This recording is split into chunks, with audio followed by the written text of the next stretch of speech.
So far, we've created a feature module in order to export the various components that have to do with articles into code, and we've added that code into version control.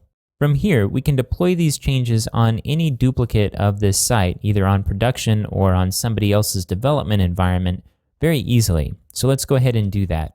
What we'll go ahead and do is update the development environment of our coworker Gary to include this feature module. So first of all, I'm going to jump back to the command line. I'm going to clear the back scroll here. If we do a git status, we'll see that our branch is ahead of origin develop by one commit.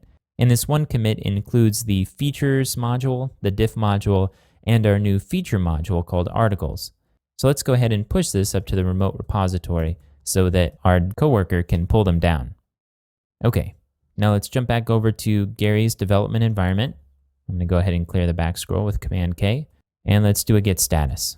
So it looks like we're up to date, but that's because we haven't fetched the latest information from our remote. Let's go ahead and do that with git fetch. Okay, now let's do a git status. So it says our branch is behind origin develop by 5 commits. Let's go ahead and do a git pull in order to pull in those changes. Among other things, you see our articles feature being pulled in here. So now let's go ahead and open up a new tab in the browser and navigate to Gary's development environment.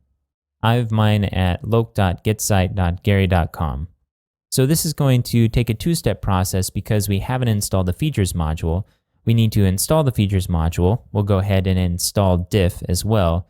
And then we're going to go ahead and enable our new articles feature module. So I'm going to click on modules and I'm going to scroll down to the bottom where we'll now see this features listing.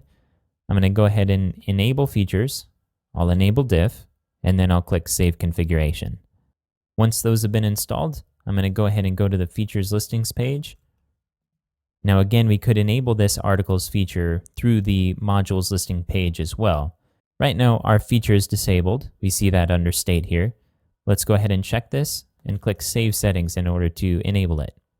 Okay, now if any of the components in the feature module were different than our default components, then all of those changes would now be pulled into configuration, regardless of how many changes there were.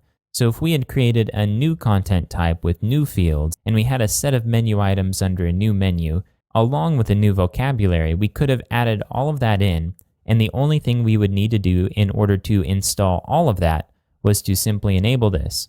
We're going to do exactly that in just a little bit. But before we get there, I wanted to demonstrate one of the powers of having our features module in version control, which is allowing multiple people to modify different properties of the same component and to be able to merge those changes without a problem.